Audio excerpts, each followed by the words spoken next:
ابن سینا نے ایک تجربہ کیا اور 2 میمنوں کو پنجرے میں بند رکھا۔ میمنے ایک ہی عمر، وزن، ایک ہی نسل کے تھے اور دونوں کو ایک ہی قسم کا چارہ کھلایا گیا۔ تمام حالات برابر رکھے۔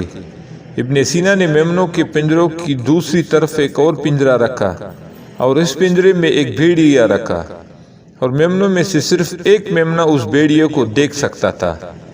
کئی مہینوں بعد میمنہ جو بھیڑیا کو دیکھتا ہے مر جاتا ہے، کیونکہ وہ بے چین، خوفزدہ اور کمزور ہوتا چلا جاتا ہے۔ اگرچہ بھیڑیے نے میمنے کو کچھ نہیں کیا، لیکن میمنے اس کے خوف اور دباؤ کی وجہ سے مر گیا جو اس نے محسوس کیا، جبکہ دوسرا میمنہ جو بھیڑیا کو نہیں دیکھ سکتا تھا اچھی طرح سے کاتا تھا اور اس کا وزن بھی بڑھ گیا کیونکہ وہ کافی پرامن رہا۔ اس تجربے میں ابن سینا نے صحت اور جسم پر ذہنی اثرات کے مثبت اور منفی اثرات کا مشاہدہ کیا۔ غیر ضروری خوف، فکر، اضطراب اور تناؤ انسانی جسم کو نقصان پہنچاتے ہیں۔ اگر آپ کو زندگی کی مشکلات کا سامنا کر کے آگے بڑھنا ہے تو اپنی راہ میں آنے والے ہر خوف کو نظر انداز کرنا سیکھیں، پھر ہی آپ کامیابی کی سیڑھیوں پر چڑھ سکیں گے۔